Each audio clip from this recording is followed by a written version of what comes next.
Assalamualaikum warahmatullahi wabarakatuh. Perkenalkan, nama saya Nay Alisa. Saya dari kelompok 2. Kelompok kami akan membahas materi kimia mengenai unsur-unsur periode ketiga. Di dalamnya kami akan membahas kelimpahan dari unsur-unsur periode ketiga, sifat-sifat dari unsur-unsur periode ketiga, pembuatan, kegunaan, dan dampak penggunaan dari unsur-unsur periode ketiga. Dan materi-materi tersebut akan dijelaskan oleh saya sendiri. Kemudian saya ditemani oleh teman-teman saya, diantaranya Ucu Nurhayati, kemudian Dewi Fazira, dan selanjutnya Siti Fatimah Zahra. Selamat menonton. Baik, di sini saya akan menjelaskan apa itu unsur-unsur periode ketiga. Unsur-unsur periode ketiga adalah unsur-unsur yang memiliki jumlah kulit atom 3 dan elektron valensi yang berbeda.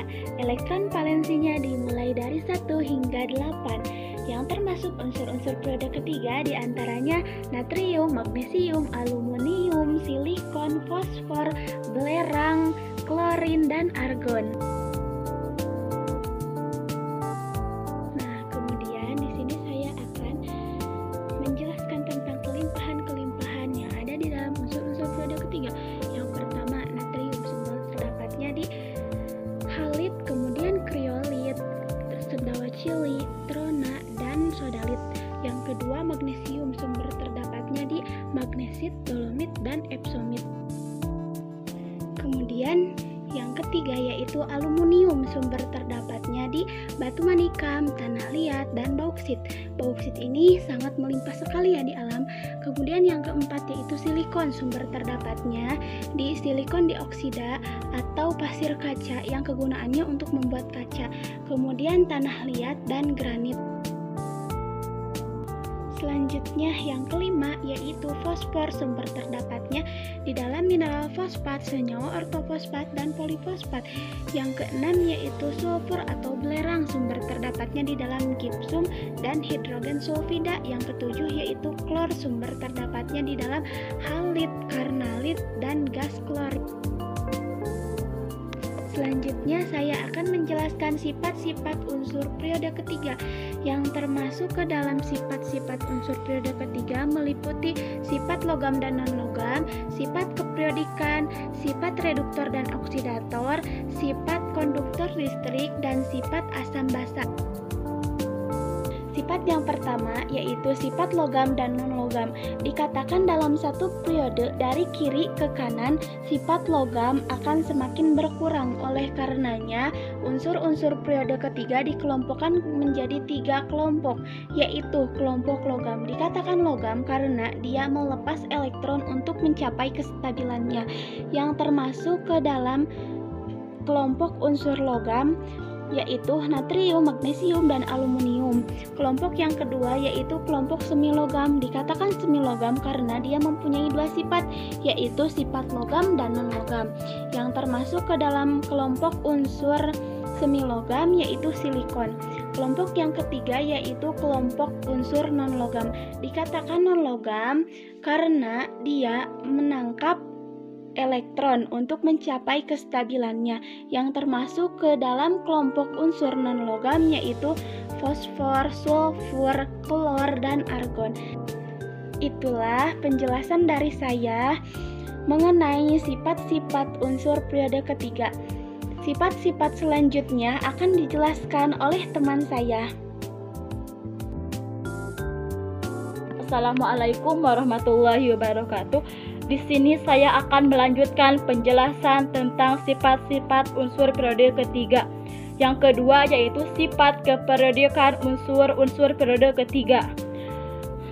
Sifat keperiodikan unsur-unsur periode ketiga meliputi jari-jari atom, energi ionisasi keelektronegatifan, titik didih, dan titik leleh. Langsung aja kita yang ke pertama yaitu jari-jari atom. Jari-jari atom adalah jarak dari inti hingga kulit elektron terluar. Unsur-unsur periode ketiga dari kiri ke kanan memiliki jumlah proton dan elektron semakin banyak. Hal ini mengakibatkan gaya tarik-menarik antara inti atom dengan elektron-elektronnya semakin kuat. Oleh karena itu, Jari-jari atom unsur-unsur periode ketiga dari kiri ke kanan semakin kecil, meskipun elektronnya sama-sama 3. Di samping adalah gambar grafik jari-jari atom. Nah, yang kedua ada energi ionisasi. Energi ionisasi adalah besarnya energi yang diperlukan untuk melepas satu elektron dari suatu atom netral dalam wujud gas sehingga berbentuk ion. Energi ionisasi berbanding terbalik dengan jari-jari atom. Pada umumnya, semakin kecil jari-jari atom suatu unsur, energi ionisasinya semakin besar. Namun, energi ionisasi juga dipengaruhi oleh struktur elektron dalam orbital-orbital terluarnya. Oleh karena itu, ada sedikit penyimpangan energi ionisasi unsur-unsur pada periode ketiga ini. Di samping adalah grafik energi ionisasi. Dapat dilihat bahwa energi ionisasi Mg lebih besar daripada Al, dan energi ionisasi P lebih besar daripada S. Penyimpangan ini dikarenakan atom Mg memiliki orbital 3s penuh dan atom P memiliki orbital 3p setengah penuh. Konfigurasi elektron seperti ini relatif stabil sehingga lebih sukar melepaskan elektron. Selanjutnya ada keelektronegatifan. Keelektronegatifan adalah kecenderungan atom dalam molekul yang stabil untuk menarik elektron. Keelektronegatifan unsur-unsur periode ketiga dari kiri ke kanan semakin besar. Oleh karena itu, kemampuan atom untuk menarik elektron dari atom lain untuk memenuhi kaidah oktet semakin bertambah.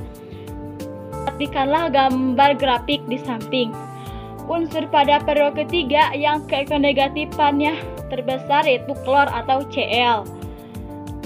Nah, di sana argon tidak dapat ditulis dalam grafik itu. Karena apa? Karena argon tidak mempunyai keelektronegatifan karena merupakan gas mulia dan struktur elektronnya sudah stabil. Nah, yang terakhir ada titik didih dan titik leleh. Unsur silikon mempunyai titik didih dan titik leleh paling tinggi di antara unsur-unsur periode ketiga lainnya. Perhatikan gambar di samping. Faktor penyebabnya yaitu atom-atom dalam silikon mampu membentuk jaringan 3 dimensi menggunakan 4 buah ikatan kovalen sehingga terbentuk struktur kovalen raksasa. Oleh karena itu, untuk melelehkan silikon diperlukan banyak energi guna memutuskan ikatan-ikatan kovalen tersebut. Sifat yang ketiga yaitu sifat reduktor dan oksidator unsur-unsur periode ketiga. Sifat reduktor dan oksidator juga dapat ditentukan dari besarnya harga potensial melalui standar E derajat tiap-tiap unsur dalam periode ketiga. Harga potensial reduksi standar semakin ke kanan semakin positif. Akibatnya, unsur-unsur tersebut semakin ke kanan semakin mudah mengalami reaksi reduksi. Oleh karena itu, sifat oksidasinya semakin bertambah dan sifat reduksinya semakin berkurang. Sifat yang keempat yaitu sifat konduktor listrik. Unsur Na, Mg, dan Al dapat menghantarkan arus listrik baik dalam bentuk padat maupun lelehnya. Sementara itu, unsur P, S, Cl, dan Ar tidak dapat menghantarkan arus listrik karena bersifat non-logam.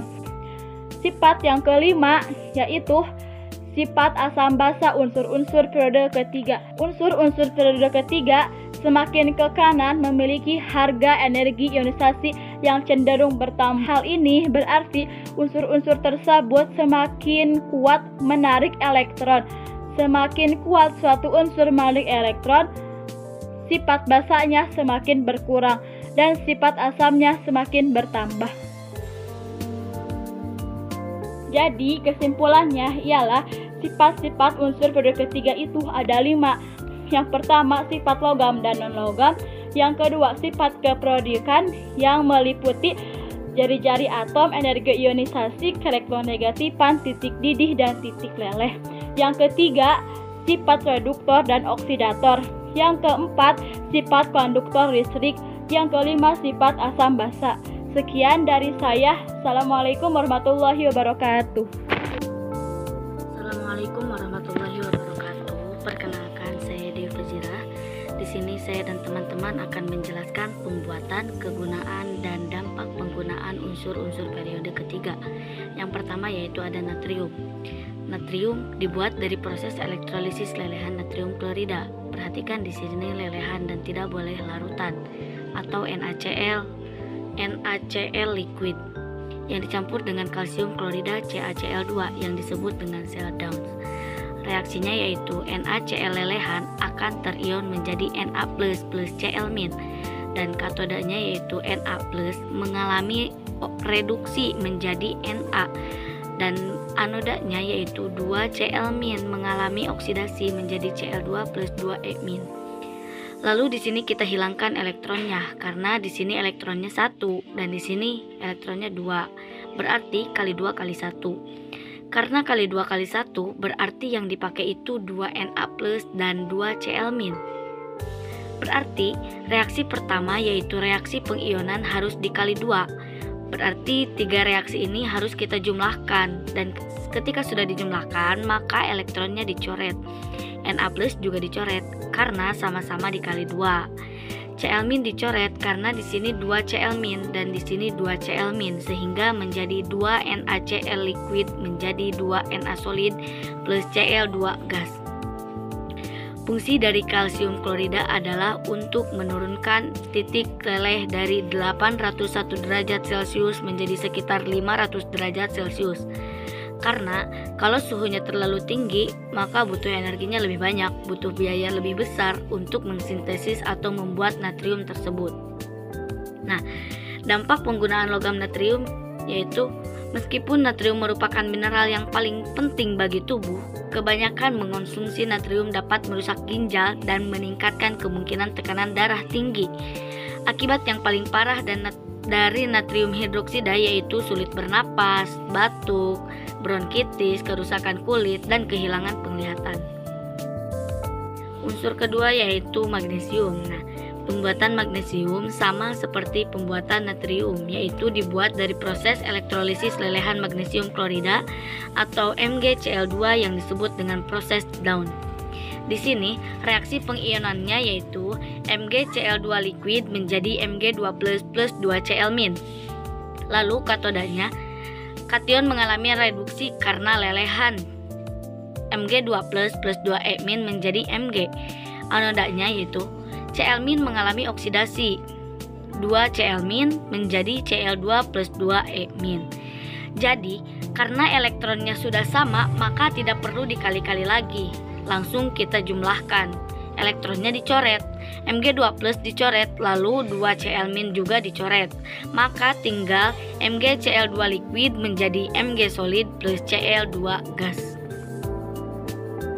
Kegunaan logam magnesium yaitu pertama, paduan logam untuk konstruksi pesawat terbang, mobil, rudal, dan bak truk. Yang kedua yaitu membuat kembang api atau lampu blit.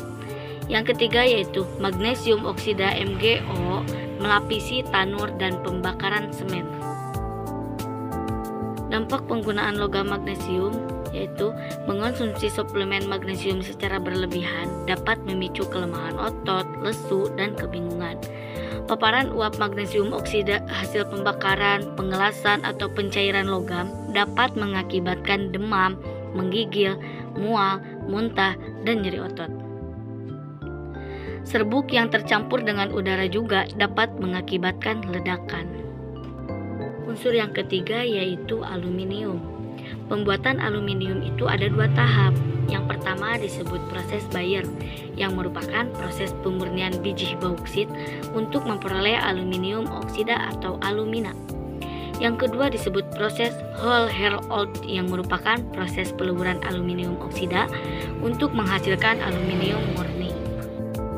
Untuk kegunaan aluminium itu sendiri, Contohnya di dalam industri otomotif, yaitu komponen kendaraan. Di dalam industri bangunan, contohnya kusen, pintu, dan jendela. Di dalam industri makanan, contohnya aluminium foil, kaleng makanan atau minuman kemasan. Di dalam industri lainnya, contohnya seperti kabel listrik, perabot rumah tangga, dan lain sebagainya. Di dalam katalis pada industri plastik, yaitu sebagai termit, yang itu campuran aluminium dengan oksida besi untuk mengelas baja. Penggunaan logam aluminium. Paparan jangka panjang dan konsentrasi tinggi aluminium itu dapat mengganggu kesehatan. Contohnya seperti dapat menyebabkan kerusakan sistem saraf pusat, kelesuan, dan demensia. Sekian materi dari saya. Selanjutnya materi akan disampaikan oleh teman saya yaitu Siti Fatimah Jahro. Assalamualaikum warahmatullahi wabarakatuh. Saya di sini akan menjelaskan tentang pembuatan, kegunaan, dan dampak dari unsur-unsur periode ketiga. Akan menjelaskan tentang silikon. Pembuatan silikon dibagi menjadi dua. Satu, mereduksi silikon dioksida atau silika atau SiO2 dengan batang karbon. Dengan reaksi SiO2 solid plus C solid menjadi Si solid plus 2CO gas. 2. Memanaskan silikon tetraklorida atau SiCl4 dengan gas hidrogen. Dengan reaksi SiCl4 plus gas plus 2H2 gas menjadi Si solid plus 4HCl gas. Kegunaan silikon. 1. Membuat lem, pelumas, katup jantung, operasi retina, dan persendian buatan. 2. Silika atau SiO2 dengan membuat semen, gelas, porselin, keramik, dan batang pecah belah lainnya. 3. Natrium silikat atau NaSiO3 mengawetkan telur perekat, bahan pengisi deterjen. Dan 4. Silika gel atau H2SO3 atau SiO2H2O, bahan pengering karena bersifat higroskopis. Selanjutnya adalah dampak penggunaan silikon. 1. Efek pernapasan kronis. 2. Iritasi pada paru-paru. Dan 3. Selaput lendir. Selanjutnya materi tentang fosfor. Pembuatan fosfor. 1. Senyawa kalsium fosfat dipisahkan dari batuan fosfat, kemudian dipanaskan dengan pasir silika atau SiO2 dan batang karbon, membentuk fosfor putih atau P4. Reaksinya 2CaPO4 kali 2 solid plus 6 SiO2 solid plus 10 C solid menjadi 6 CaSiO plus 10 CO gas plus P4 solid. Kedua, fosfor merah diperoleh dengan memanaskan fosfor putih atau dengan kristalisasi larutan menggunakan bantuan Pb. Selanjutnya, kegunaan fosfor. 1. Fosfor merah adalah ujung kepala korek api. 2. Asam fosfat atau H2PO2, deterjen, bahan pembersih lantai, insektisidasi. Dan ketiga, natrium tripolifosfat atau NaP2O, bahan penunjang dalam deterjen. Dampak penggunaan fosfor. 1. Bersifat racun, mematikan, kerusakan hati, jantung, atau ginjal. Selanjutnya, belerang. Pembuatan belerang itu ada 3 cara. 1 cara Sisilia, 2 cara Prush, 3 cara Claus. 1 cara Sisilia adalah mengambil belerang yang ada di permukaan tanah. 2 cara Prush adalah mengolah belerang yang ada di dalam tanah. 3 cara Claus mengolah belerang dari gas vulkanik, yaitu belerang dioksida dan hidrogen sulfida dengan reaksi 8SO2 gas plus 16H2S gas menjadi 16H2O L plus 3 solid 8. Kegunaan belerang. 1. Bahan baku pembuatan korek api. 2. Bahan pada proses vulkanisasi karet. 3. Seng sulfida atau JNS, bahan pelapis layar televisi. 4. Asam sulfat H2SO, industri pupuk, industri cat atau zat warna dan deterjen. industri logam, dan bahan peledak. Dampak penggunaan belerang: 1. Mengakibatkan pencemaran, 2. Mengakibatkan hujan asam, 3. Mengalami kesulitan bernapas. Sekian dari saya. Wassalamualaikum warahmatullahi wabarakatuh. Selanjutnya adalah klor atau Cl. Pembuatannya dengan menggunakan elektrolisis larutan garam dapur. Dalam dunia industri, klorin diproduksi secara besar-besaran dengan menggunakan elektrolisis larutan garam dapur.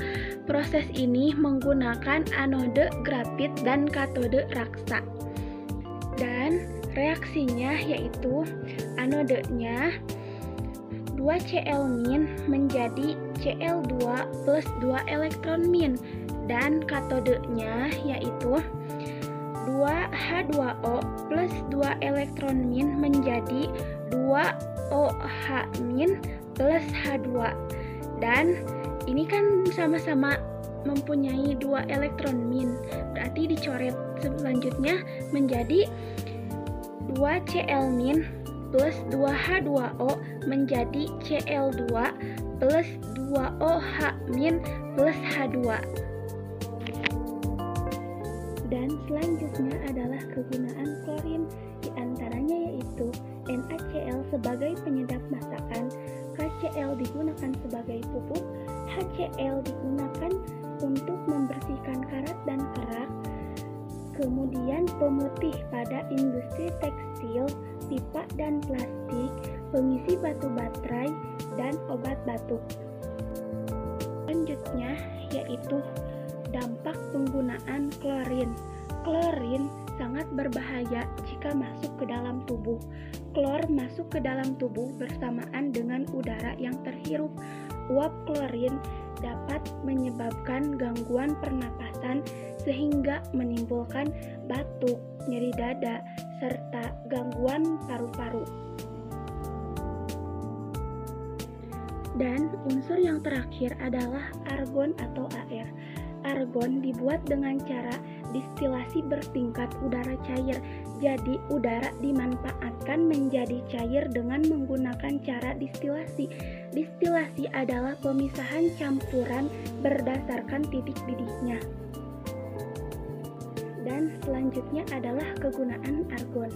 Argon digunakan untuk pengisian lampu berwarna seperti warna merah muda atau biru. Dan argon juga digunakan untuk pengelasan logam dan mencegah karat. Itulah materi penjelasan kimia mengenai unsur-unsur periode ketiga. Semoga bermanfaat. Wassalamualaikum warahmatullahi wabarakatuh.